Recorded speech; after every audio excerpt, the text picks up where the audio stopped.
السلام علیکم ورحمۃ اللہ وبرکاتہ۔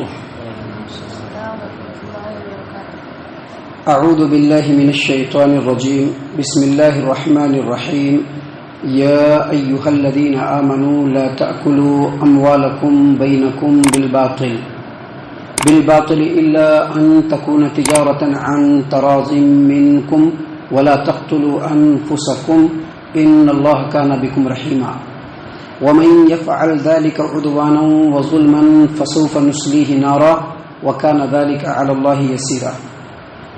محترم سامعین کرام، سورۃ النساء سورہ نمبر 4 اور اسی سورت سے ابھی آپ کے سامنے آیت نمبر 29 آیت نمبر 30 29 30 یہ دو آیات آپ کے سامنے تلاوت کی گئی۔ محترم سامعین کرام، اللہ تبارک و تعالیٰ نے ان دونوں آیات میں ایمان والوں کو مخاطب کیا ہے، اور جب ایمان والوں کی بات کی جائے تو سمجھ لیجئے کہ یہ ان لوگوں کا ذکر ہو رہا ہے جو لوگ ایمان کا دعویٰ کرتے بھی ہیں اور ایمان پر عمل پیرا ہونے کی کوشش بھی کرتے ہیں اور ایمان کے تقاضوں کو پورا کرنے کی بھی کوشش کرتے ہیں۔ ایک بات ہمیشہ ذہن نشین رکھیے، اس روئے زمین پر جو لوگ ایمان والے ہیں، کل قیامت کے دن بخشائش انہی لوگوں کی ہوگی۔ جو لوگ ایمان والے نہیں ان کی بخشائش ہونے والے نہیں ہیں۔ اور ایمان والوں کو مخاطب کر کے جن باتوں کا حکم دیا جا رہا ہے ان باتوں کے اوپر عمل کرنا یہ ایمان والوں کے لیے اولین فریضہ ہے کہ جن باتوں کا حکم دیا جا رہا ہے ان باتوں کے اوپر عمل کریں، وگرنہ اللہ تبارک و تعالیٰ ایمان والوں نہیں کہتا بلکہ اللہ تبارک و تعالیٰ کہتا ہے لوگوں، لیکن یہاں پر کہا جا رہا ہے ایمان والوں۔ اس کا مطلب ہے کہ جن باتوں کا حکم دیا جا رہا ہے ان باتوں کے اوپر مضبوطی کے ساتھ عمل کرنا یہ ایمان والوں کا اولین فریضہ ہونا چاہیے۔ اللہ تبارک و تعالیٰ نے فرمایا یا ایھا الذین آمنوا، اے ایمان والو، لا تأکلوا اموالکم بینکم بالباطل، ایک دوسرے کا مال باطل طریقے سے مت کھاؤ، ایک دوسرے کا مال باطل طریقے سے مت کھاؤ۔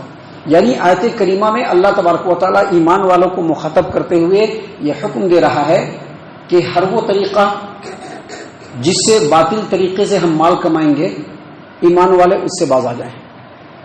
اس سلسلے میں حافظ ابو جعفر ابن جریر طبری رحمہ اللہ نے تفسیر الطبری کے اندر عبداللہ ابن عباس رضی اللہ عنہما کی روایت کو بیان کیا کہ ایک آدمی کپڑا بیچتا ہے، ایک کسٹمر آتا ہے، اس کو کپڑا دیتا ہے، کہتا ہے کہ ٹھیک ہے یہ کپڑا لے کر کے جاؤ، اگر پسند پڑے تو رکھ لینا اور قیمت دے دینا، اور اگر پسند نہیں پڑے تو کپڑا واپس کرنا اور اس کے ساتھ 1 درہم واپس کرنا۔ یہی ہے باطل، یہی ہے باطل۔ محترم سامعین کرام، اللہ تبارک و تعالیٰ نے یہاں پر جو بیان فرمایا یا ایھا الذین آمنوا لا تأکلوا اموالکم بینکم بالباطل، تو یہاں پر باطل سے مراد جھوٹ ہے، فریب ہے، دھوکہ ہے، جعلسازی ہے۔ اس کے علاوہ ہر وہ چیزیں جن کا کاروبار حرام ہے یا ہر وہ طریقہ جن طریقے کو اختیار کر کے کاروبار کرنا حرام ہے ان تمام چیزوں کو باطل کہا گیا۔ یہاں پر باطل کا مطلب یہ نہیں کہ دھوکہ دے کر کے مال لے لینا یا سود بیاج لے کر کے مال لے لینا، یا جیسا کہ ابھی ہم نے آپ کے سامنے روایت پیش کیا عبداللہ ابن عباس رضی اللہ عنہما کی کہ ایک آدمی کپڑا بیچتا ہے اور کپڑا دیتا ہے کسٹمر کو اور یہ کہتا ہے کہ اگر دیکھو کپڑا پسند پڑا تو رکھ لینا، قیمت دے دینا، اور اگر کپڑا پسند نہیں پڑا تو کپڑا بھی واپس کرنا اور 1 درہم بھی واپس کرنا۔ صرف یہی نہیں ہے بلکہ ہر وہ طریقہ جو حرام ہے وہ یہاں پر ثابت ہے۔ ہر وہ چیز جس کو بیچنا حرام ہے اور منع ہے وہ تمام چیزیں شامل ہیں۔ مثال کے طور پر فوٹوگرافی کرنا حرام ہے۔ اگر فوٹوگرافی کی اشد ضرورت ہے اور ان چیزوں میں ہی ہم صرف کاروبار کر رہے ہیں، مثلا کسی کو پاسپورٹ کے لیے فوٹو کھنچوانا ہے، مثلا کسی کو آدھار کارڈ کے لیے فوٹو کھنچوانا ہے، مثلا کسی کو گھر کے اسکولوں کے اندر جو ہے دینا ہے فوٹو، اگر صرف اس کے لیے فوٹو کھنچایا جا رہا ہے اور کوئی کاروبار کر رہا ہے تو حرام ہے۔ لیکن جیسا کہ آج کل دیکھتے ہیں لوگ اس سائز کا ذرا لارج سائز کا فوٹو بنواتے ہیں، اپنے گھروں کے اندر لگاتے ہیں، فریمنگ کر کے لگاتے ہیں یا اپنے البموں میں سجا کر کے رکھتے ہیں۔ اگر یہ طریقہ اختیار کرنے کے لیے فوٹو کا دکان کھولا ہے، فوٹوگرافی کا دکان کھولا ہے تو وہ فوٹوگرافی کا دکان حرام ہے، اس کی کمائی حرام ہے۔ اسی طرح سے ریڈیو بنانا، ٹی وی بنانا، VCR بنانا اور اسی طرح سے جو ہے DVD بنانا، اس کا بیچنا، اس کو خرید کر کے اس کا کاروبار کرنا بلا ضرورت یہ سب حرام ہے. یہ موبائل ہے، موبائل ضرورت ہے، اگر اس انٹینشن کے ساتھ کوئی آدمی موبائل خریدتا ہے اور بیچتا ہے یا اس کی ریپیئرنگ کرتا ہے وہ جائز ہے. لیکن اسی موبائل کے دکان میں گانا ڈاؤن لوڈنگ کا بھی حساب کتاب لگا دیا، فلموں کو بھی کرنے کا حساب کتاب لگا دیا، یا اس میں کوئی حرام طریقے کا حساب کتاب لگا دیا، وہ کاروبار بھی حرام ہے، وہ کاروبار بھی حرام ہے. اسی طرح سے شراب کا کاروبار، شراب حرام ہے. کیوں حرام ہے؟ کیونکہ اس کے اندر نشہ ہے، شریعت نے اس کو منع کیا ہے، وہ حرام ہے.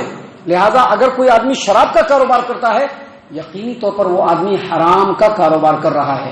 اسی طرح سے آپ چلائیے دنیا کے معاملوں میں سگریٹ ہے، بیڑی ہے، گٹکھا ہے، اس طرح کی چیزیں ہیں، یہ بھی حرام ہے. کیوں حرام ہے؟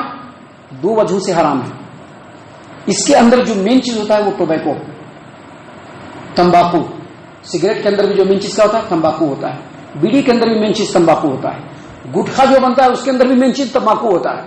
اب یہ جو تمباکو ہے اس کے اوپر حرمت کا جو فتویٰ ہے عام اہل علم نے فتویٰ دیا ہے. سعودی عرب کے بھی علماء کرام نے فتویٰ دیا ہے، بھارت، پاکستان، بنگلہ دیش اور جو مختلف علاقوں کے جو جلیل القدر علماء کرام ہیں انہوں نے ان چیزوں کے حرمت کا فتویٰ دیا ہے. اگرچہ بعض لوگ اس کو مکروہ کہتے ہیں لیکن ان کا مکروہ کہنا خود ہی مکروہ ہے.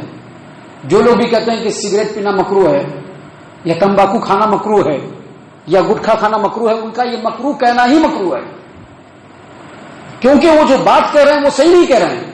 صحیح بات یہ ہے کہ سگریٹ ہو یا بیڑی ہو یا ٹوبیکو ہو یا کھینی ہو یا اس طرح کا گٹکھا ہو یا کوئی بھی چیز ہو، اس کا استعمال کرنا حرام ہے دو وجہوں سے. بھارت کے علماء کرام، پاکستان، بنگلہ دیش اور دیگر جگہوں کے جو علماء کرام ہیں ان کا کہنا ہے کہ اس کے اندر نشہ ہے. اس کے اندر کیا ہے؟ نشہ ہے. پان کے اندر زردہ ہوتا ہے نا، نشہ ہے. یہ سید کو کھلا دیجئے چکر کھا کے گر جائے گا، چکر کھا کے گر جائے گا. وہ ابھی جو آدمی کھا رہا ہے اس کے لیے کوئی حرج کی بات نہیں ہے، لیکن جو نیا آدمی اگر اس کو آپ کھلا دیجئے وہ چکر کھا کے گر جائے گا. وہ جو کھینی کھاتے ہیں نا، کھینی ایسے مل کر کے یہاں ڈالتے ہیں، جو آدمی سیون کر رہا ہے لگاتار اس کے لیے کوئی حرج کی بات نہیں، لیکن جو آدمی نیا ابھی کھائے گا وہ چکر کھا کے گر جائے گا. تو یہ چیزیں جو ہوتی ہیں وہ بیڑی کے اندر بھی ہوتی ہے، سگریٹ کے اندر بھی ہوتی ہے، گٹکھا کے اندر بھی ہوتا ہے. تو نشہ ہے جس کی وجہ سے ادھر کے علماء کرام نے اس کو حرام قرار دیا. اور سعودی عرب کی جو علماء کرام ہیں انہوں نے نشہ ہے اس لیے بھی حرام قرار دیا ہے، اور ان چیزوں کو کھانے سے اور استعمال کرنے سے کینسر ہوتا ہے، مہلک بیماریاں ہوتی ہیں، لنگس ڈیمیج ہو جاتا ہے، خطرناک قسم کی بیماریاں ہوتی ہیں ان چیزوں کا استعمال کرنے سے. ابھی دیکھیے کسی کا جو ہے ہارٹ کے اندر بلاکیج آنا شروع ہوتا ہے، کیا کہتا ہے؟ سگریٹ مت پیو. کیوں؟ کیونکہ وہ اس کو ڈیمیج کرتا ہے. مہلک بیماری ہوتی ہے، ہلاک کرنے والی بیماری ہوتی ہے. اور اللہ تبارک و تعالیٰ نے قرآن کریم میں انسانوں کو واضح طور پر کہا ہے کہ وَلَا تَقْتُلُوا أَنفُسَكُمْ، اپنے آپ کو ہلاک مت کرو، وَلَا تُلْقُوا بِأَيْدِيكُمْ إِلَى التَّهْلُكَةِ، اپنے آپ کو ہلاکت میں مت ڈالو. لہذا یہ چیزیں ہلاک کرنے والی ہے اس لیے حرام ہے. سگریٹ ہو، بیڑی ہو، کھینی ہو، تمباکو ہو، گٹکھا ہو، اگر ان چیزوں کا کوئی کاروبار کرتا ہے ان کو الرٹ ہو جانا چاہیے، کیونکہ وہ ایمان والے ہیں. اللہ تبارک و تعالیٰ نے جو رزق رکھا ہے وہ تو ہم کو حلال میں ملے گا. رزق اللہ دینے والا ہے، رزق دوسرا نہیں دینے والا ہے، رزق اللہ دینے والا ہے. جب اللہ تبارک و تعالیٰ رزق کا ضامن ہے تو رزق دے گا، لیکن ہم کو جائز طریقے سے رزق کو تلاش کرنا ہے. ابھی ہم آپ کی مسجد میں امامت کر رہے ہیں، اس سے ہمارا گزر بسر چل رہا ہے. ہم چاہے تو چوری چماری شروع کر دیں، کر سکتے ہیں. لوگوں کو تعویذ باندھ کر کے پیسہ اٹھنا شروع کر دیں، کر سکتے ہیں نا. ہمارے پاس پورا راستہ کھلا ہوا ہے، راستہ کھلا ہوا ہے. قرآن خوانی کرنا شروع کر دیں گے، اس پر پیسہ برسنا شروع ہو جائے گا. مزار کھول کے کھڑے ہو جائیں گے، وہاں پر پیسہ برسنا شروع ہو جائے گا. لیکن وہ حرام کا دھندا ہے، وہ نہیں کر سکتے. ہم جائز طریقہ اختیار کریں گے. تو اللہ تبارک و تعالیٰ نے یہاں پر اسی بات کو بیان کیا ہے، یا ایھا الذین آمنوا، اے ایمان والو، لا تأکلوا اموالکم بینکم بالباطل، باطل طریقے سے مال مت کھاؤ. کیونکہ جو باطل طریقے سے جو مال کھانا ہے نا، اس میں دو نقصان ہیں. سب سے پہلا نقصان یہ ہے کہ اگر ہمارا کاروبار یا ہماری کمائی حرام ذریعے سے ہے تو ہماری نماز بھی قبول نہیں ہے. ہماری دعائیں بھی قبول نہیں ہیں، ہماری عبادتیں بھی قبول نہیں ہیں، پہلا جو نقصان ہے.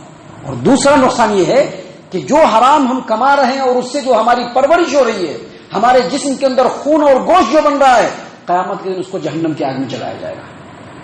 اسی لیے اللہ تبارک و تعالیٰ نے یہاں پر بیان فرمایا یا ایھا الذین آمنوا لا تأکلوا اموالکم بینکم بالباطل، باطل طریقے سے مت کھاؤ، مال مت کھاؤ.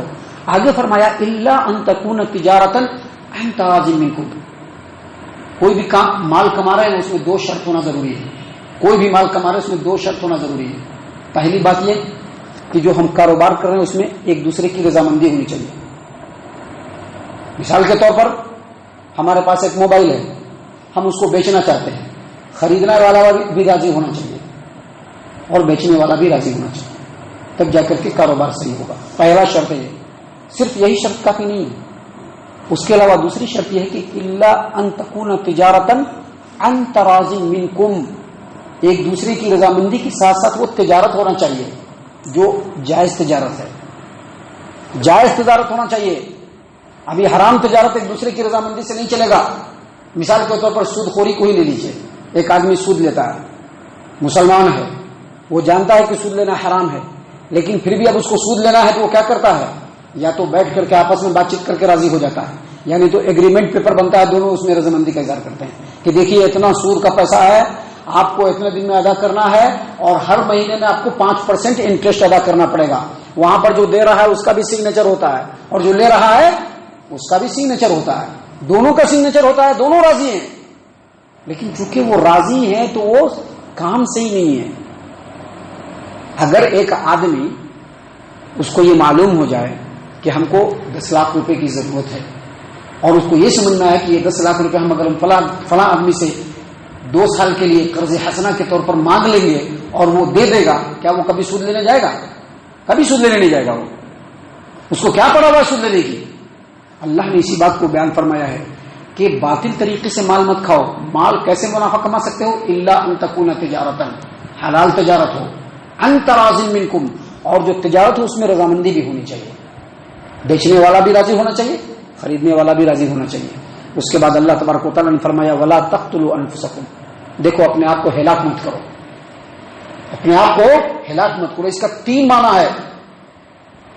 اگر اس ولا تقتلوا انفسکم، اپنے آپ کو ہلاک مت کرو، اگر اس کو ہم یہ سمجھتے ہیں کہ اسی آیت کریمہ سے اور اسی آیت کریمہ سے، اس کا مطلب یہ ہے کہ حرام کا کاروبار کر کے، حرام طریقے سے مال کما کر کے، باطل طریقے سے لوگوں کا مال ہڑپ کر کے، حرام کاروبار کر کے مال کو کما کر کے اپنے آپ کو ہلاک مت کرو، اپنے آپ کو ہلاک مت کرو، کیونکہ اللہ کو تم ناراض کر رہے ہو، تمہاری عبادتیں قبول نہیں ہو رہی ہے، تمہاری عبادتیں قبول نہیں ہو رہی ہے. اللہ فرما رہا ہے اپنے آپ کو ہلاک مت کرو، کیونکہ جو آدمی غلط طریقے سے کاروبار کرے گا، مال کمائے گا، باطل طریقے سے لوگوں کے مال کو ہڑپ کرنے کی، ہضم کرنے کی کوشش کرے گا، تو یقینی طور پر وہ اپنے آپ کو ہلاک کر رہا ہے. اللہ کی نظر میں وہ مردود بن رہا ہے، کل قیامت کے دن اس کا حشر بہت برا ہونے والا ہے. اس لیے اللہ نے کہا کہ ولا تقتلوا انفسکم. اور مفسرین نے اس کے 2 معنی اور بیان کیے. کہا کہ اگر اس کو ہم الگ سمجھیں تو اس کا مطلب یہ ہے کہ آپس میں ایک دوسرے کو قتل مت کرو، کیونکہ قتل کرنا بہت بڑا گناہ ہے. اور اس کا تیسرا معنی یہ ہے کہ اپنے آپ کو قتل مت کرو، یعنی خودکشی مت کرو. خودکشی کرنا بھی حرام ہے، کیونکہ ہمارا جو نفس ہے نا، ہماری جو جان ہے نا، ہمارا جو جسم ہے نا، یہ جو جسم ہے نا تمہارا جو جسم ہے نا، اس پر تمہارا اختیار نہیں ہے. کس کا اختیار ہے؟ اللہ کا اختیار ہے. کیوں اللہ کا اختیار ہے؟ کیونکہ اللہ نے بنایا ہے، اللہ نے دیا ہے. یہ جو ہمارا جسم کیا ہمارا ہے کیا؟ نہیں، اللہ نے امانت کے طور پر ہم کو دیا ہے. لہذا ہم خودکشی نہیں کر سکتے. بہت سارے لوگ اسٹریس میں پڑ جاتے ہیں، بہت ساری پریشانیوں میں پڑ جاتے ہیں تو اپنے آپ کو مار لیتے ہیں. وہ انتہائی بزدل آدمی قیامت کے دن میں اس کا حشر بہت برا ہونے والا ہے. جو مضبوط آدمی ہوتے ہیں، جو بہادر ہوتے ہیں، سامنے جو حالات ہوتے ہیں اس کا وہ مقابلہ کرتے ہیں، مقابلہ کر کے وہ آگے بڑھتے ہیں، اپنی زندگی کو اسٹیبلش کرنے کی کوشش کرتے ہیں. ان کا اس بات کے اوپر یقین اور اطمینان ہوتا ہے کہ ہمارا رب ہمارے حق میں جو خیر کیا ہوگا وہی ہمارے ساتھ ہوگا، وہی ہمارے ساتھ ہوگا. محترم سامعین کرام، اللہ تبارک و تعالیٰ نے اس لیے کہا کہ ولا تقتلوا انفسکم، دیکھو خودکشی مت کرو. صحیح مسلم کتاب الایمان کی روایت ہے، امام حسن بصری رحمہ اللہ نے لوگوں کے سامنے ایک حدیث بیان کیا. کہ پرانے زمانے میں ایک آدمی اس کے جسم میں ایک پھوڑا نکل گیا اور درد کو وہ سنبھال نہیں پا رہا ہے. اب جو درد اس سے سنبھل نہیں پا رہا ہے تو وہ اپنی ترکش سے ایک تیر نکالتا ہے اور پھوڑے پر مار لیتا ہے. تیر اندر چلا گیا, وہ مر گیا. اللہ تبارک و تعالیٰ فرماتے ہیں کہ میں نے اس کے اوپر جنت کو حرام قرار دیا. اور اس کے بعد حسن بصری رحمہ اللہ نے مسجد کی طرف ہاتھ بڑھا کر کے کہا, مسجد نبوی کے سامنے, کہ جندب یعنی جندب بن عبداللہ البجلی رحمہ اللہ, یہ جندب بن عبداللہ البجلی رضی اللہ عنہ نے اللہ کی قسم اسی مسجد میں نبی صلی اللہ علیہ وسلم سے اس حدیث کو سنی اور انہوں نے مجھ کو اس حدیث کو بیان کیا. تو اسے یہ پتہ چلا کہ خودکشی کرنا حرام ہے. نبی صلی اللہ علیہ وسلم نے فرمایا کہ جو آدمی جس چیز سے خودکشی کرے گا قیامت تک اس کو قیامت کے دن قیامت تک مرنے کے بعد اس کو اسی چیز سے عذاب ہوتا رہے گا اور جہنم میں بھی اس کو اسی چیز سے عذاب ہوتا رہے گا. محترم سامعین کرام, اس لیے اللہ تبارک و تعالیٰ نے فرمایا ولا تقتلوا انفسکم, اپنے آپ کو ہلاک مت کرو, ان اللہ کان بکم رحیما. سامعین کرام, اس کے بعد اللہ تبارک و تعالیٰ نے فرمایا ومن یفعل ذلک عدوانا وظلما فسوف نصلیہ نارا وکان ذلک علی اللہ یسیرا. ان آیتوں کے اندر جن باتوں سے منع کیا گیا ہے, یا اس پورے صورت کے اندر جن باتوں سے منع کیا گیا ہے, یا اللہ اور اس کے رسول کے فرمان میں جن چیزوں سے منع کیا گیا, اگر کوئی آدمی اس کام کو ظلم اور سرکشی کرتے ہوئے کرنے کی کوشش کرے گا, اب اس کو معلوم ہو گیا, اس کے باوجود وہ کرنے کی کوشش کرے گا, کیونکہ جب اس کو معلوم ہو گیا اور پھر بھی آگے بڑھنے کی کوشش کر رہا ہے تو وہ ظلم اور تکبر سے ہی آگے بڑھنے کی کوشش کر رہا ہے. تو اللہ تبارک و تعالیٰ نے فرمایا فسوف نصلیہ نارا, ان قریب ہم اس کو جہنم کے اندر ڈالیں گے, وکان ذلک علی اللہ یسیرا, اور یہ اللہ تبارک و تعالیٰ پر بہت ہی آسان ہے, وہ کسی کو بھی جہنم میں ڈال سکتا ہے. سامعین کرام, اس صورت کریمہ میں بھی اور بھی بہت ساری باتیں ہیں جو ہماری اصلاح کے لیے, ہماری ہدایت اور رہنمائی کے لیے اللہ تبارک و تعالیٰ نے نازل فرمائے, جو انشاءاللہ کل اور کل کے بعد کے درسوں میں ہم آپ کے سامنے پیش کرنے والے ہیں. اللہ تبارک و تعالیٰ سے دعا ہے کہ اللہ تبارک و تعالیٰ ہم تمام کو ان باتوں کے اوپر ٹھنڈے دل سے غور و فکر اور تدبر کرنے کے ساتھ ساتھ ان باتوں کے اوپر عمل کرنے کی بھی توفیق عنایت فرمائے, آمین. اللہ تعالیٰ ہم تمام کو صحیح معنوں میں پکا سچا مومن مسلمان بنائے, اللہ اور اس کے رسول صلی اللہ علیہ وسلم کی اطاعت و فرما برداری کرنے والا بنائے, صحابہ کرام رضی اللہ عنہم کے طریقے پر چلنے والا بنائے, جنت الفردوس میں جگہ عطا فرمائے. اے اللہ ہم تمام کو جہنم سے پناہ دے, اے رب العالمین ہم تمام کو جہنم سے پناہ دے, اے مالک الملک ہم تمام کو جہنم سے پناہ دے, آمین یا رب العالمین. وما علینا الا البلاغ.